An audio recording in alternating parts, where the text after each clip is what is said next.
up next is a panel discussion on policy and a spectrum roadmap for making 5G accessible, affordable. I would like to invite KG Purushothaman, partner and national sector leader, Telecommunications, KPMG India, to moderate the discussion. Welcome, Mr. Purushothaman.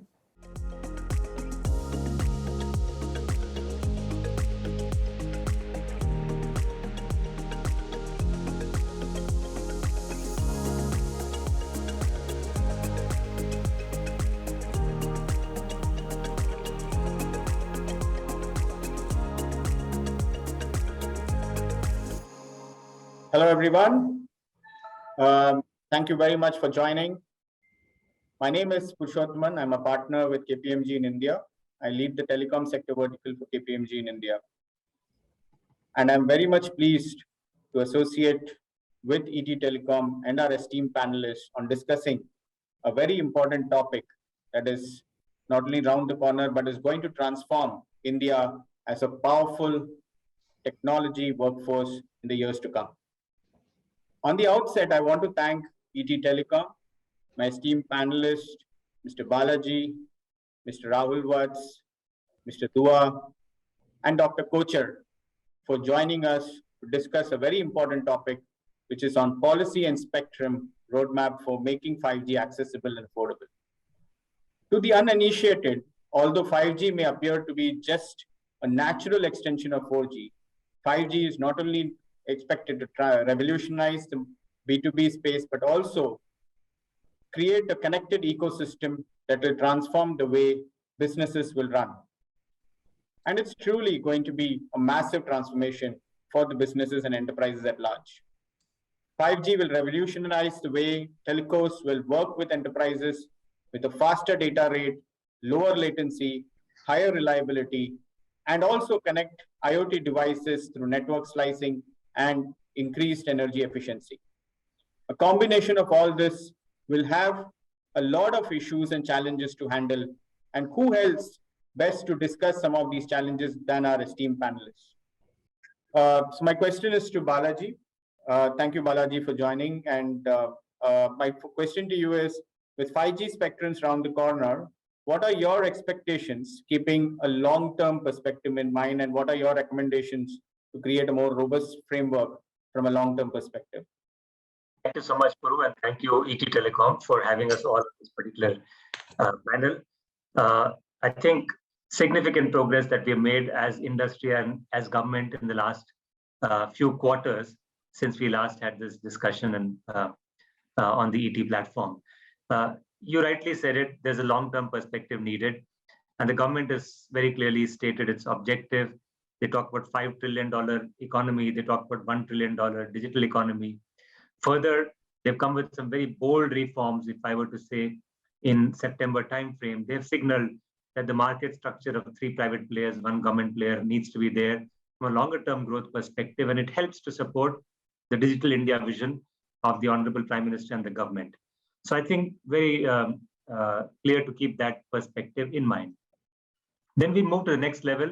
What they did was they took the recommendations of the high-level committee on 5G, which was set up a few years ago, but have been diligently working.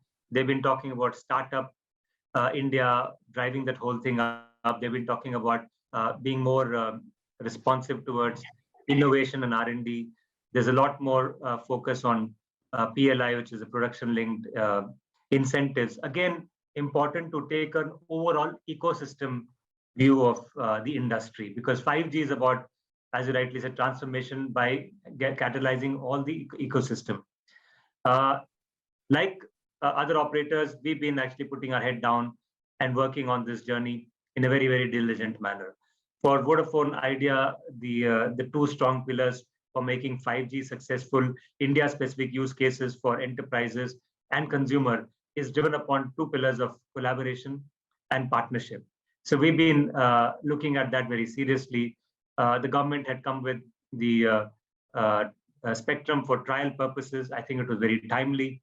It allowed for us as Vodafone Idea in Pune and Gandhinagar to put a host of, should I say, applications that we felt were relevant from an Indian context, be it in the space of public safety, be it in the space of connected healthcare, connected schools, smart cities, smart construction, connected workers, drone-based surveillance, smart sports training, immersive cloud gaming, etc. Because you need to have, for a country like India with its demographic profile, both for enterprise and consumers, a view of looking at every aspect of their life.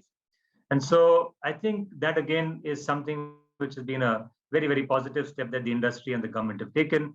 Next step is the crucial portion of what you said, the spectrum auctions. The regulator and the government are in the process of consultation. Industry as a whole has, participated in the whole consultation process. And I think there are 2 or 3 very significant messages that are coming out from the consultation process. Number one, the fact that the government is the industry has appreciated the government's longer-term signal for ensuring that the financial stress in the sector is removed and put more investable surplus in the hands of the operators. I think that is something has been acknowledged by all the operators. They're also saying that it needs to continue going forward because still more 4G has to be rolled out to rural India. And further, there is the capex and the strain for 5G networks that has to come in. 1 million plus sites to come up, $100 billion worth of investment required. And so what the industry has been requesting is, can we make sure that the 5G auctions are coming at significantly lower reserve prices than before? Specific recommendations, maybe I can cover in the follow-up question once you've gone to the other panelists, but significantly lower reserve prices. Also, no upfront fee and a 5 to 6 year moratorium period, not for anything else.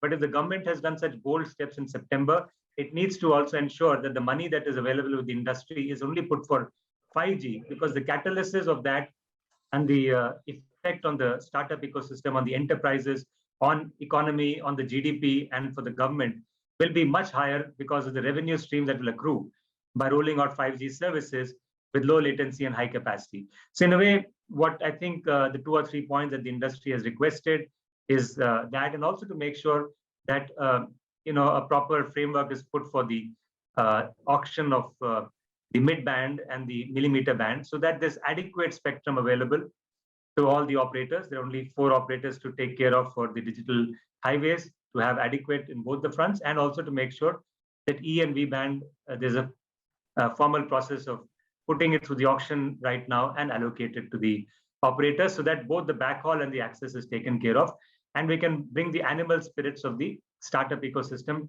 and the Indian youth to fore and the enterprises to fore in creating the right use cases that will provide the multiplier effect for 5G in India. So that's broadly the longer term perspective that I thought I'll respond to, and will provide you more details, Puru, as the discussion goes on.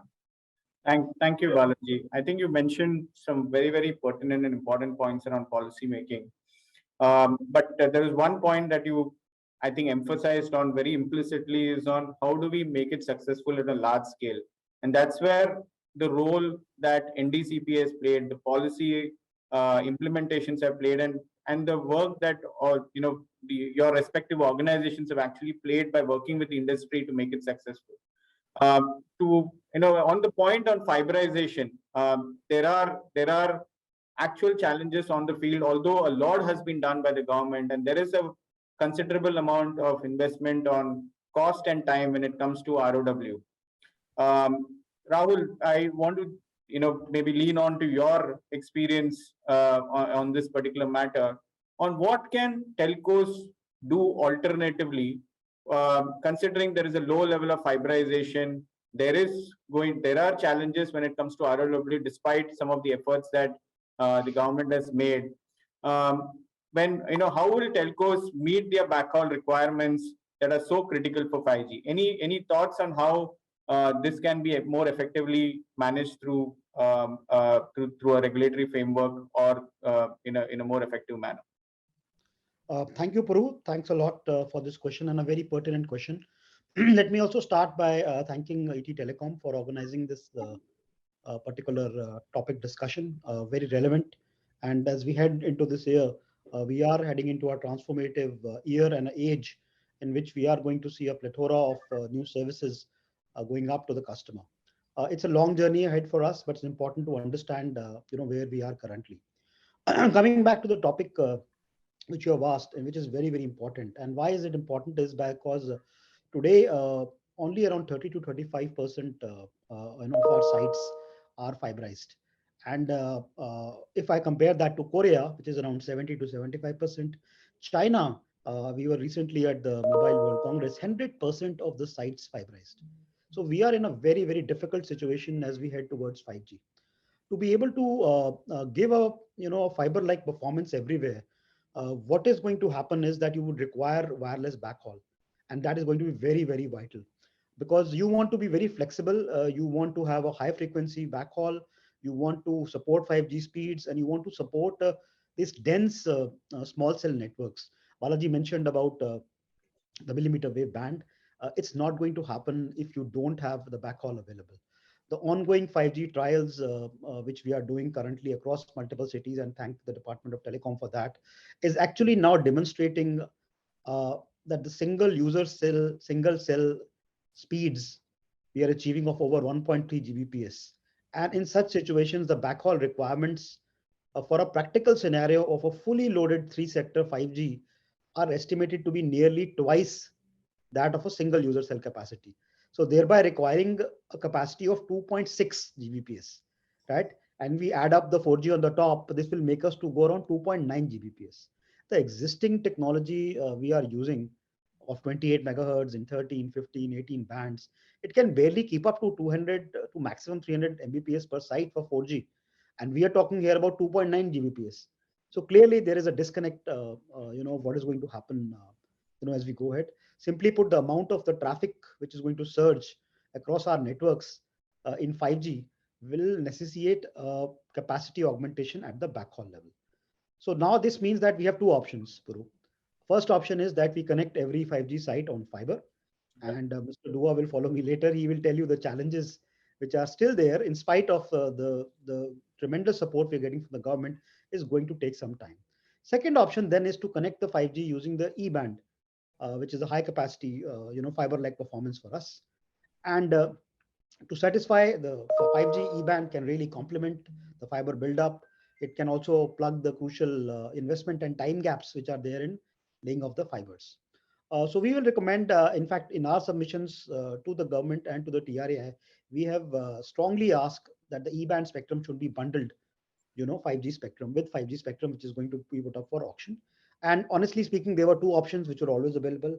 One was to allocate the E-band administratively, as was recommended by TRAI, over some time back, and we have been pressing it. No decision has been taken on that after so many years. So now we feel that as we time ourselves for the 5G auction, it's important that with the mid-band 3.5 gigahertz band, we bundle, E-band, and we can have various models. We can have like two channels of 250 megahertz going up with for 40 megahertz of 3.5 you take, or three channels with 60 you take, or four channels with 80 you take, depending on whatever is the best way output. And I think the operators, the good part is operators can factor that in while they are bidding for the auction, right? So you can make out that this is how you're going to do it. So without E-band, I think we are going to have a serious challenge on the 5G rollouts. Clearly, thank you, Rahul. I think those were very, very interesting thoughts on how what recommendations you have effectively made to the government as well. And as you rightly said, the second part of the entire question is around how effectively are the sites also rolled out, because the requirement for 5G will be nearly 10 times of what the current sites are. And who else can actually give us more insights on some of the practical challenges that organizations, telcos, passive infrastructure companies actually are facing along with the telcos on the field for the rollouts? And Mr. Dua, if you can lean on to your experience on helping us, trying to understand what are those critical challenges where you really want the government to step in and to make 5G an experience by itself for a smooth rollout in the years to come. Hi, everybody. Thank you very much, ETTelecom, and thanks, Puru, for introducing the whole subject. First of all, thank you, Rahul and Balaji, for setting the tone for this. No, I think rather than putting on the challenges, I would say I will address what is our preparation going forward. When I say preparation means we experience a lot of things in 2G, 3G, 2G was set up, 3G was set up, having been with the whole thing since 1994. The infrastructure was okay, it will be set up later. But this time, I think thanks to the President Secretary, the Minister have been very proactively taken very few steps. One is they came out with the reform 2.0, which is an excellent step. Second one, the President Secretary itself has been rolling out to how do you ensure once the spectrum auction is in place, whether are we ready to take on the kind of infrastructure which is required, which you said we need almost 10 times that. I think in case of 5G, as you know, there are many things that we need to take care of with low latency, capacity, speed, and whatever. I think that what you need is the densification of the whole network will be important. For that, I think I'll divide this in two parts, two things which have really happened. One is the DOT has already started working more than about 6 weeks back to make out some guideline for the small cell which are needed. Second one, to make use of the discoms, that is make use of the poles where you need the towers or the BTSs to work because of the density. To that extent, I think Kerala, we have been working about TSPs and IPs, have been working with the discoms to ensure that the availability of the discom infrastructure like poles. We did this exercise with the Kerala itself. They have almost got 94,000 poles. And a similar exercise is also being done with the other. Presently, the Secretary himself has been involved very, very aggressively. He's written a letter, DO letter to all the chief secretaries to make sure availability of these electric poles. And also not only that, make out a task force to ensure that each state along with the discom is ready. Parallelly, another step which has been made, I think all around the preparation is there. Once the spectrum is in place, I'm sure once the spectrum is in place, the operators will take care of that. Even the TRA has also taken the steps to start the pilot in 3 to 4 places to ensure how does it going to work in case of that. Now, be that as it may, I think what is required is, if you look at 5G, I think fiberisation will be at the heart of it. Yes. Today, you also got just around 30 to 35% towers fiberized. And there are many places, I think we have exceeded even 50%, but the overall average is around 42%. And if you take the other side of the towers, if you take is around 42%. Some of the states, if you look at Goa, look at the Himachal Pradesh, they have exceeded the state. But that is one side of the development that is required to be done. Now, that is what is required to be done. Now, coming back to, if I have to see that when the spectrum is in place, network is going to be in place, we need an infrastructure. What is that we need to say that keep yourself prepared for this rather than putting it in challenges? I think few things what we need to do is, one is we need to come out with a simplified rules for faster and streamlined approval processes. Today, I think it takes pretty long. I think both Balaji and Rahul, we have been working together. There was a time when each clearance could take you for more than 2 years. But today, I think the process which has been streamlined is, I think the SECFA is being further reviewed and relooked to ensure that the whole process of the approval is in place. Then in the batch processing, now because if you look at the small cells that you have, and if I give you example of discom, as I gave you example of the Kerala itself, if there are 94,000 places, and if I go pole by pole, I think it's going to take ages for when to get there. So therefore, the batch processing of the approval processes will be required. The sharing of the small set sites will also be permitted, which should be done. Then the streamlined guideline for development of the future street furniture. Not only this, there is other street furniture like your rails, bus stands, etc. They should also be available. Then no location specific restriction, which we have been facing in the present ROW November 2016, the guideline, I think there was specifically the location specific restriction. I think that should be addressed. Then if you look at if I talk of the fiber, I think there is a need to have a national common duct policy, which is again very important. Not only it should have a common duct policy, but it should be also shareable duct, so that not only the TSP, not only the IP, and the other utilities can also make use of it. Then once the fiber, whether you do tower fiberization or you put the long haul fiber, I think there is a need. I wouldn't like to use mandate, but should be accepted that sharing will be the best model into the. These are some of the things I think we need to take it up. I think you can call it preparation, you can call it concerns, you can call it challenges. I think these are the things which need to be in place if other things are in place. Thank you so much. Thank you, Mr. Dua, for your thoughts. I think one very important point that is also coming out is you use the word batch processing of approvals, but there is also going to be a very orchestrated play of the entire ecosystem coming together, and that's also where the different players will have to work together. I move on to Dr. Kochhar. Dr. Kochhar, very nice to have you again. And this is a topic that is very close to your heart. I know that with telecom equipment manufacturers, telecom operators, all working together to make 5G successful in India. There is a lot of things going on from an India perspective in building our own ecosystem, equipped with a lot of capabilities that India offers.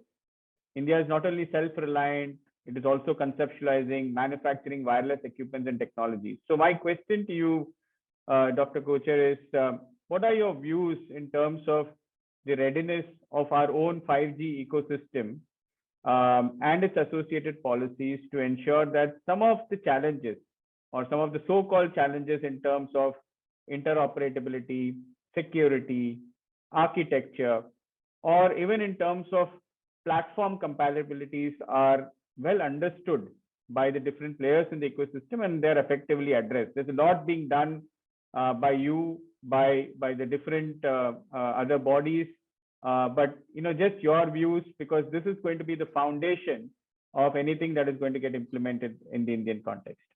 Yeah. So thank you, Puru. Thank you. That's a very interesting question. Now, importantly, we must understand that when you talk of the 5G ecosystem, it is not only the network, it is also the device and various other associated peripherals. Okay, India has consciously always followed international standards in everything that we do. And therefore, interoperability comes as de facto because of international standards adoption. This time also, after a lot of debate, 3GPP standards have been adopted. Government has announced this, that they will be following the 3GPP standards. Now, within the 3GPP standards, there is an Indian standard also which has been included now by the 3GPP themselves, which was erstwhile called 5GI. Yeah. So since this has come within the purview of 3GPP, hence it is a 3GPP standard. And we will not be able to distinguish one from the other. And hence interoperability between various manufacturers, between various networks will happen. Okay. As far as the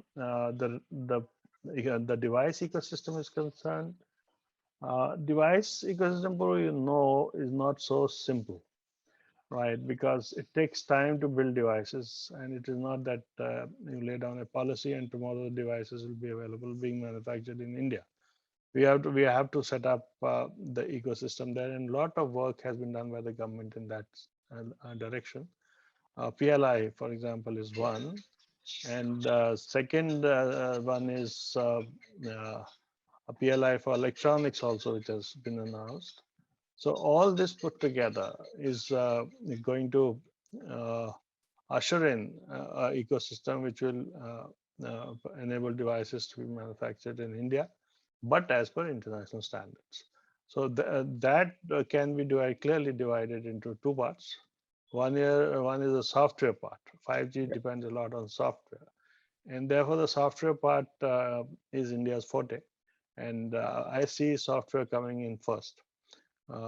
Devices with an overlay of software or embedded software will start rolling out from India, or Indian software on devices manufactured somewhere else will happen. This will happen faster. The second part is about the chipsets themselves. That is going to take some time because manufacturing chipsets is easier said than done. And a lot of work has started where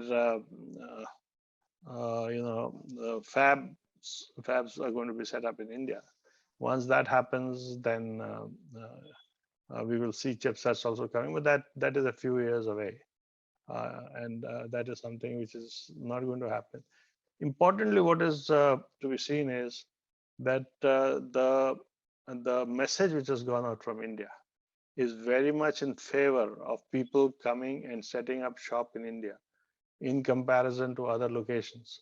It is not only going to be cheaper, it is also going to be facilitated by the government. And therefore, we are going to slowly see the 5G ecosystem in totality being rolled out from India. I hope that answers your question. Absolutely, sir. And I think with software, the embedded security and the encryption standards, India has very well adopted in the other technologies that have been implemented, and that's going to be the booster for India. Balaji, if I could lean on to you to get your views. You did mention about the government rollout of the PLI scheme and also bringing in the partner ecosystem together. Any specific changes or suggestions that you might have on the readiness of our own 5G ecosystem and any regulatory framework that will help facilitate a faster commercial rollout? Yes, Puru, it's a very relevant question. I think the first thing which is important is to make sure that digital highways are put together in a very effective and cost-effective manner. And I think Rahul and Mr. Dua spoke about some of those aspects quite eloquently. They pointed to the key things. Now, as I said, for us, it's about 5G for a better tomorrow. For us, it's about partnerships and ecosystem. And in this regard, there are multiple things that need to be kept in mind. First and foremost, the fact is that the innovation will happen in every stack of the ecosystem. So on the enterprise side, there's a lot which is happening because industrial use cases will be many. The industry 4.0 applications across different enterprise segments, whether it's manufacturing, whether it's healthcare, whether it's education, all of these you can put a tech factor and take it to the exponential level because of the benefit that 5G provides in terms of low latency and high capacity. I mean, so that's one dimension to it. The second is as industry, I think as companies, as industries, we have been working very closely with many of the people in the startup ecosystem across various use cases. I mentioned in our trials, we talked about drone-based surveillance, smart sports training, immersive cloud gaming, EdTech. All of these were in fact driven by us working with a lot of the young entrepreneurs who are there in a very, very cohesive manner. Further, to my mind, to kind of make it even more systematic, the fact that academias and industry like ours, companies like ours also have incubators, the more and more we are able to systemically bring them to fore, have them access to 5G, should I say, test beds and so on, will further accelerate the adoption of such applications and use cases, and therefore have the multiplier effect.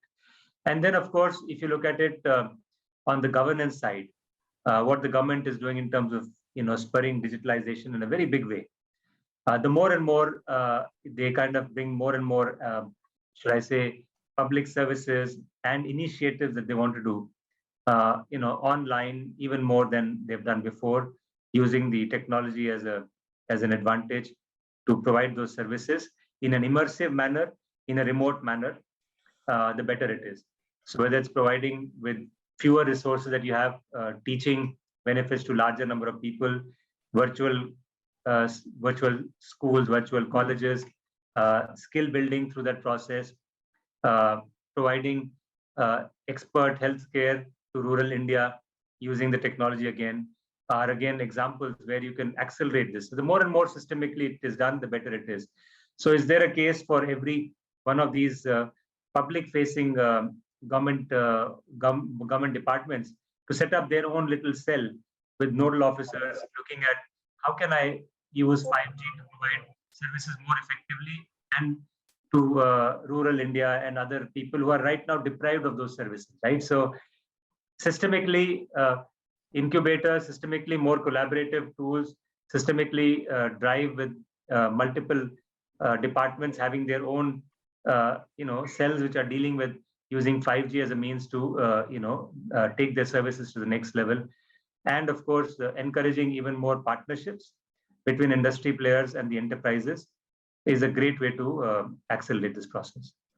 Absolutely, Balaji. And I think one pertinent example is the hackathon that the DOT ran along with the startups. Now, the most important thing is how do we get those 100-odd startups that were actually selected to co-work with organizations like yourself on some of these use cases, and can we make some of these solutions really implementable at a large-scale level on ground? I think that will be really critical. And your point on digital highways. We had some of these startups work with us in our trials, and I'm sure Airtel has done the same and Jio has done. So we are working in that sense with these startups on the trials just to give them the runway required. Absolutely. I think from an experience perspective, the work that has been actually done on international markets are very important. Rahul, you did mention about your experience on interacting with some of these organizations and also representatives from other countries. Any learnings that you would like to share with our viewers on, how are policymakers in the respective countries, maybe the likes of US, South Korea, China, a few others that you have been interacting with, have driven some of these programs and made it successful? There are obviously positives and learnings that each of these countries may have, but anything that you would like to share?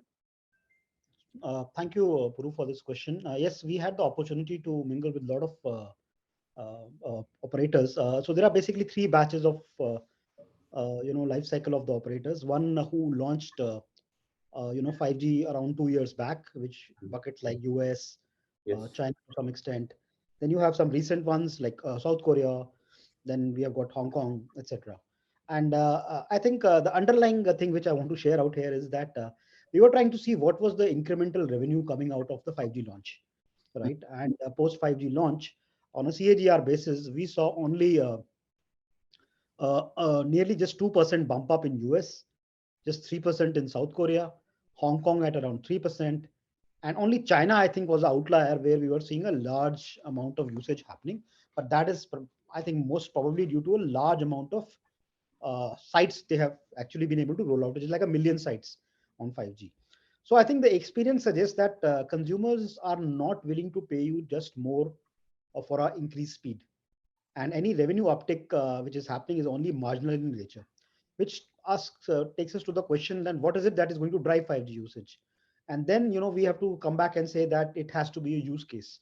And I think a good example can be like a gaming in South Korea, which should actually help out, the future. So I think with this understanding, it's very important to understand that what is the learning you get from such markets. I think one clear learning is that given that the incremental revenue is going to be very marginal in the beginning, I think the first real learning is that spectrum pricing has to be very proportionate to the type of incremental revenues, which are going to be generated out of this service.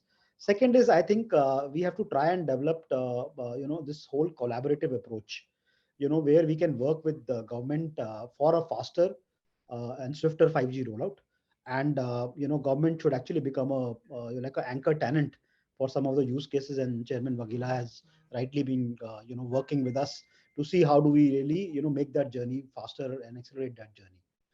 Third thing, I think, is the dependence of monetization through enterprises. right? So the policy frameworks need to ensure, a level playing field, and that there is no set aside of crucial spectrum for things like private networks. So those are the three important parts. The other learnings which we try to look at a global scale for a successful 5G launches, I think first clearly was that it has to be a clean and interference-free spectrum, which is available. We have seen the recent cases about the disruptions which is caused in Japan, Canada, US on altimeter, sort of a situation. Now we hopefully don't have that situation, but I'm saying to have a interference-free spectrum is very, very essential. Pricing, I think I already covered that you have to correlate with the incremental revenues which are likely to be generated, and really see the public good which is going to be achieved, for taking the country in the path of digitalization. I think if you look at it in that way, the annualized spectrum of the country spend of the spectrum as a percentage of access revenue has moved up from around 3% in 2010 to almost 10% in 2021. That's the last auction which happened. So, and the revenue realization has actually dropped from 84 crores per megahertz per year from 2012 to only 45 crores per megahertz per year. So these are stark numbers, and we really need to align ourselves with international pricing benchmarks.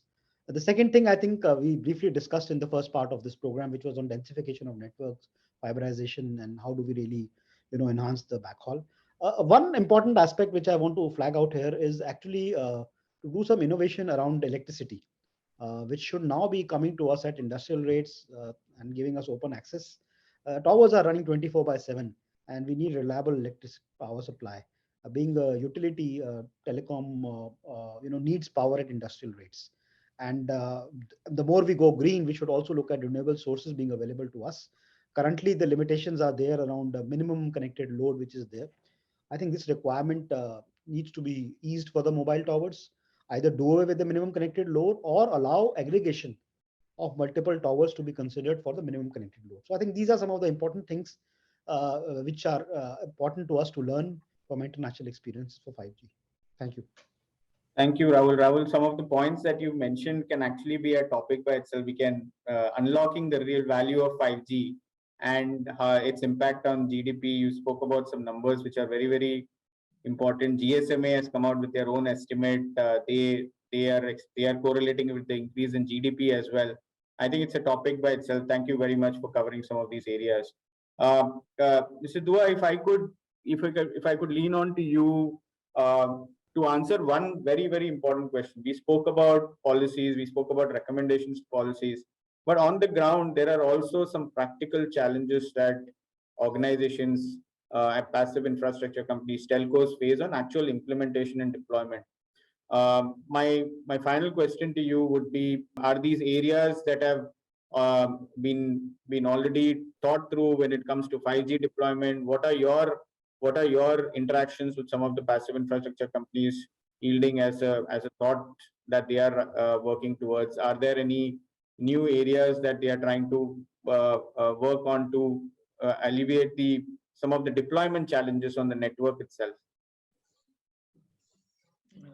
Thank you, Puru. I think question is a very, very wide and broad spectrum question itself. So I'll divide it into one is what we need is first of all to address the ROW challenges, which I did in my first question, which is very, very important. Now, one is that ROW November 2016 guideline came. Well, it did stand the test of the time. Now it's more than 5 years. I think there's a time to review it. I like to tell you here, the DOT has already started asking all the operators as well as the IPs to give our views with regard to what are the amendments which are needed into the ROW November 2016, which could be taken back to the cabinet secretaries. One of them is this present ROW November 2016 guideline do not have a provision for, most of them is a COW, small cell, street furniture, etc. So that is one amendment, I would say, or the addendum which needs to be made on this. That's number one.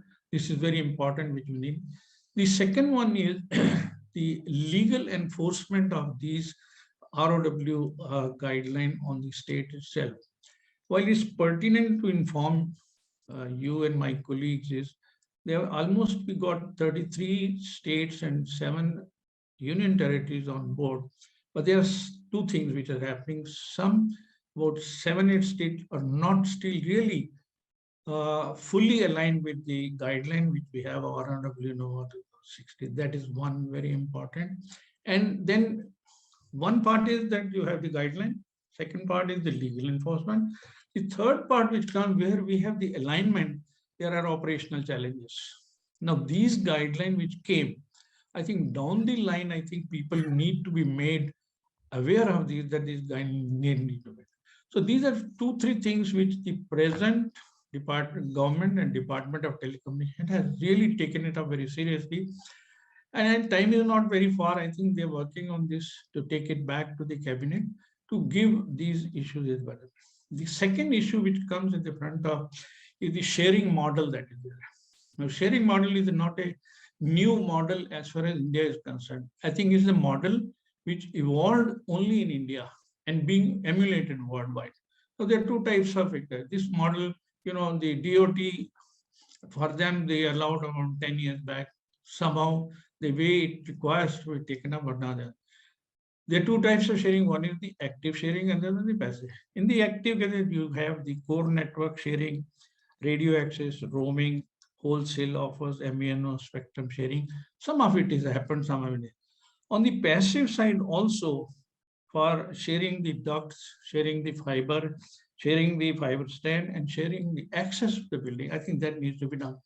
Now, if you look at that, there have been number of discussions, number of papers which have come, number of consultations have come. In its own form, I think TRA itself have recommended are almost 3 times or 4 times in the last 5 years to the Department of Telecommunications for encouraging and facilitate sharing of the active infrastructure, that is by enhancement of scope of the infrastructure providers and promoting incentivizing development too. I think this is in the last recommendation which came was almost in the March 2020. Both the parties, I mean TRA, DOT, and TRA have been working, but somehow it hasn't seen the light of the day, which is very important because if you look back the benefits that will come, it will minimize your cost, which is the duplication of the assets will be avoided. The huge saving in the capex and opex will become, and more importantly, will be time to go to the market will be saved. Now, the third question is, what should be the approach? What should be the focused approach? Now, in this case, if you look at the NDCP does that. I think somewhere down the line it is getting stuck somewhere. Then there is a need the DOT to take a forward step after having seen 3 times recommendations have come and it's pending with the DOT for more than 5 years. I think this needs to be addressed. TRA has taken the time. DOT is also actively working, but still it hasn't gone. We're also realizing that it does have the benefits.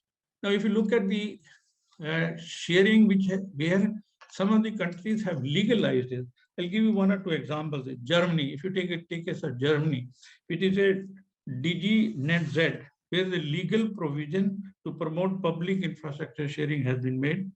Increased use of the possibility of a co-use of passive infrastructure, co-use of the public supply infrastructure.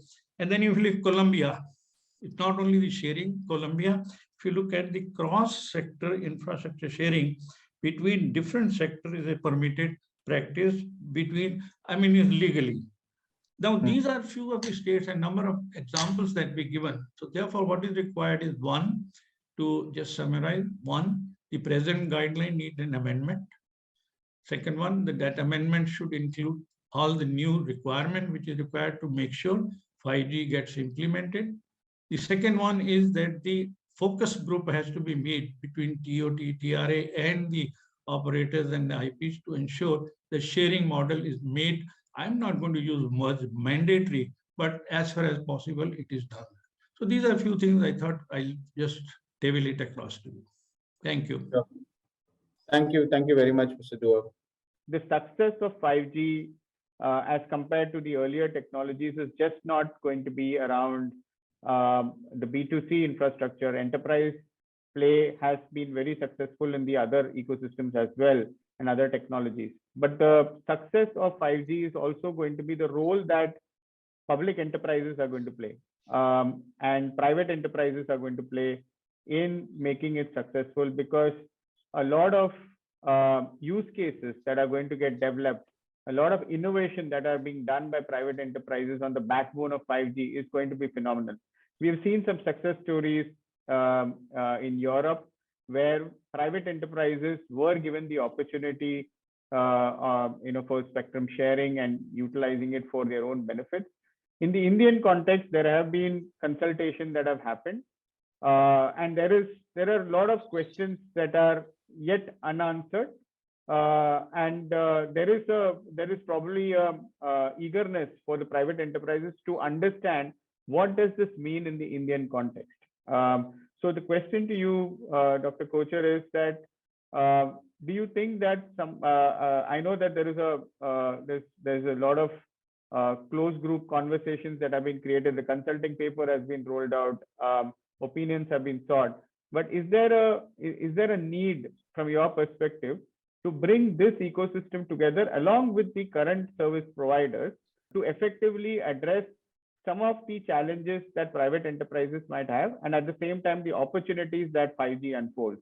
So do you think that something needs to be done to explain better on what is the opportunity for private enterprises? Again, a very hard-hitting question, but I'll answer it frankly. Let me first start by saying that the international examples or international use cases that we talk about in either supporting private networks or not supporting private networks are not always correct. Indian ecosystem is an Indian ecosystem, and we have to develop our own models. And when we say make in India, our models should also be made in India, for India, right? In that context, if you see what is, whenever you make a model, there has to be an outcome.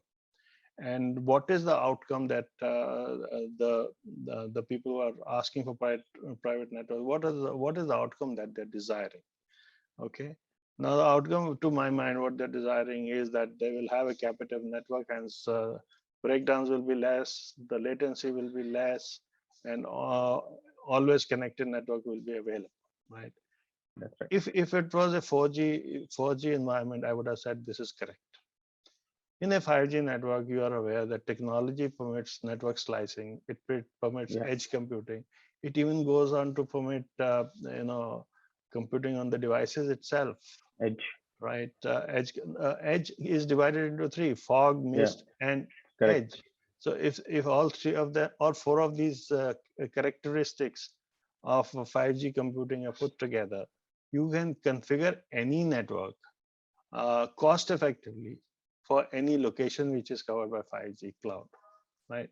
Now, if there is industry cluster who's looking for private network vis-a-vis public network, which is conceived using these 4 parameters that I told you, the differential would be that that industry will be doing something in which it is not their expertise. They're not the best in doing telecom networks. Correct. But can they get the same outcome by manipulating the parameters of a TSP network? They can. They can. So why are they looking for private networks? Okay. Private networks are also saying that we should be offered spectrum, free of cost. So maybe is that the cause? Is that why they're looking to get into the telecom space without actually paying for spectrum? I don't know. There's no clear-cut answer. But if they have to pay for spectrum at the same prices that the telcos are paying, and if they have to set up the networks in the same manner that telcos are setting up, it will not be a cost-effective solution for them. It may actually be detrimental because they'll have to outsource it to a third party. And the third party, whomever they may be outsourcing it to, if it's not a telco, will have limited expertise. Right. They will not be able to give them what they're actually looking for. So to be frank with you, I don't think the Indian environment really requires private networks. It may be required in countries where there are so many installations that slicing a network into so many parts is not possible. In India, that will take decades to happen. So why are we even looking at those things?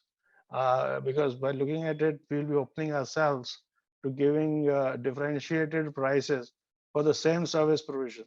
It's not the correct thing to do. So this, I Sure. think, should answer all your questions. Absolutely, sir. I think the other important thing from a TSP and the OEM perspective is how do they actually unlock the value, the hidden value of connectivity.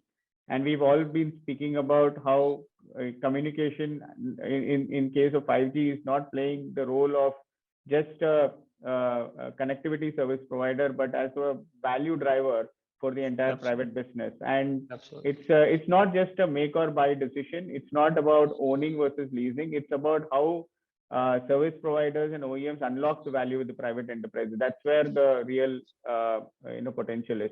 Thank you. Puru, Thank you, sir, for your feedback. I would like to Yeah. just take on from Yeah. where what you are saying, and it's a very important facet which you brought out. Yeah. Up to 4G, it was the industry following the telcos. The Yes. telco set up a network and said, these are the facilities which are available. Please go and use them the way you want to. Right? And then the businesses came there and they said, okay, I can use it in this manner, A manner, B, C. So they made out their own models. But the basic was that the term of reference is the telecom network. In 5G, it won't happen like that. 5G, the Right. businesses will come and say, listen, I want this. You manipulate your networks, you do whatever permutation combination. I want these facilities. Can you give it?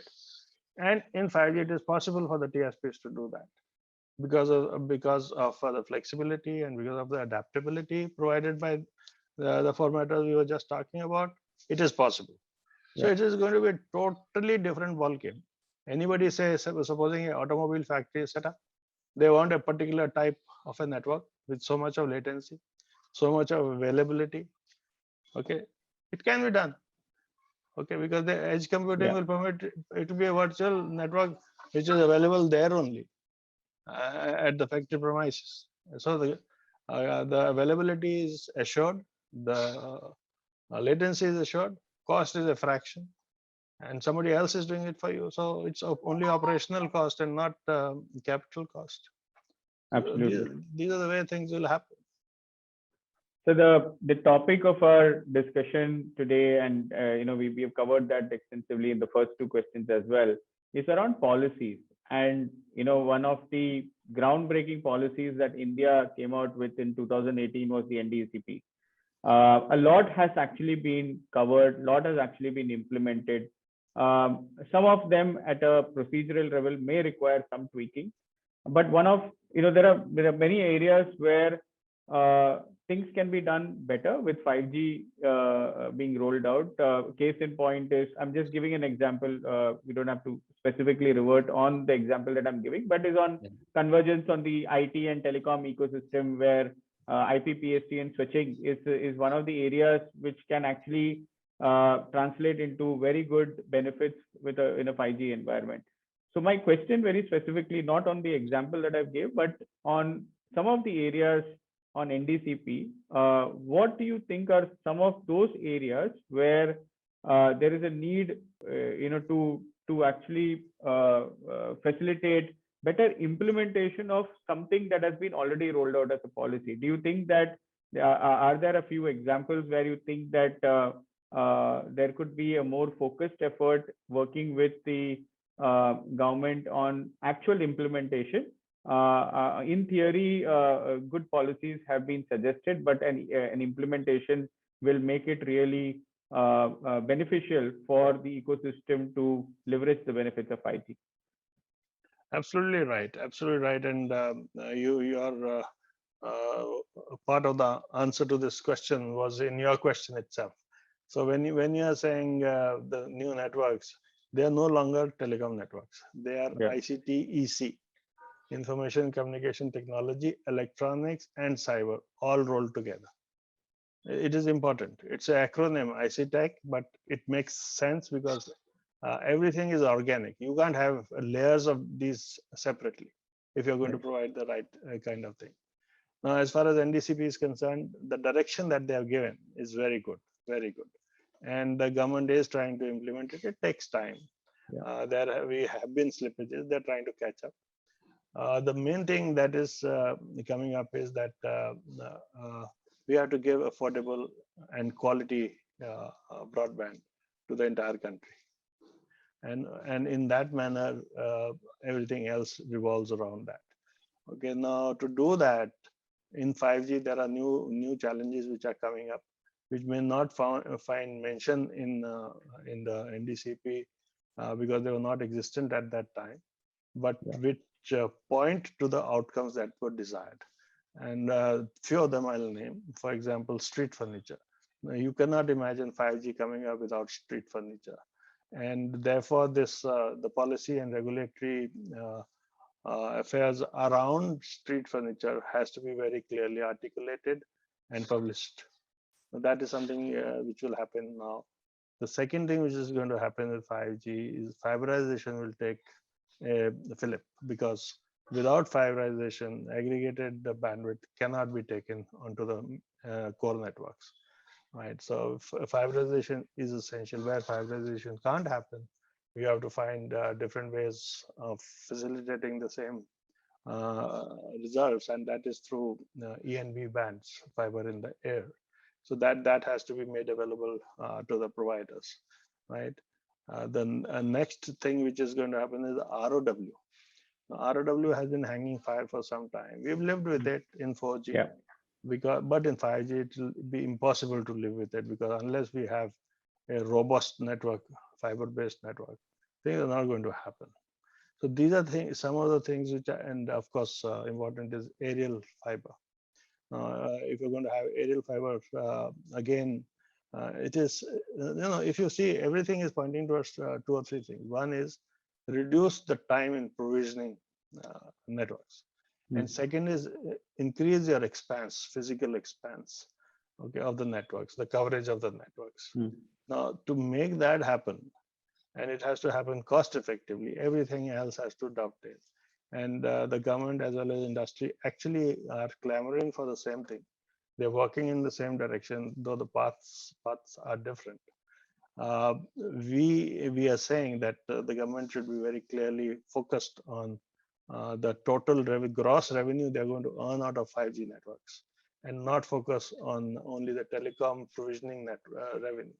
That is not going to pay dividends. So they must see the gross revenue and accordingly price the spectrum. The cost, the cost point which hurts the TSPs at this point is the heavy cost of spectrum, and that is further accentuated in case you look at the use cases. The use cases are yet to come where revenue can be made. And if the TSPs have to provide a network which will take on the use cases which will come subsequently, their handholding has to be done. And it will be short-sighted that for a few years we'll get more revenue out of TSPs, but we will forego the gross revenue which is going to come out of industries riding on TSPs. We should be far-sighted, and we should see that, okay, in next 10 years, what is going to happen? The amount of revenue that is going to come out of industries riding on 5G networks is going to far exceed what you could have got out of only spectrum sale. Okay, so these are some of the things that we are talking to government about. Government is aware of it. We are also saying that in the spirit of NDCP, look at GST again, because that is another pain point. Although not specifically forming part of NDCP, but it increases our availability of funds to roll out the networks. So these are some of the things that are happening. Good things are happening towards government side also. They're consulting and they're doing it very fast. Your organization and us, the document that we made about ease of doing business is being referred to by the government very consciously, and possibly the next set of reforms will be revolving around that. So these sort of things are happening. Right. And Gati Shakti is another milestone, because now telecom will go along with the rest of the infrastructure. And it's not that you lay down the road and then the telecom comes and says, okay, I'm going to dig it up. It won't happen like that now. Hopefully it won't happen like that. So those are good outcomes, and it will be in the spirit of NDCP. Excellent. Thank you very much, all the fellow panelists, and for your time. Extremely insightful conversation, and I'm sure our viewers will be extremely benefited by some of the thoughts that have actually come in. And I'm sure that the operators, as well as the regulatory bodies, industry bodies, are working with the government in proposing some of these recommendations to bring into effect before 5G gets officially rolled out. Thank you very much, and it's an honor to be hosting and being a moderator for this particular panel. Thank you.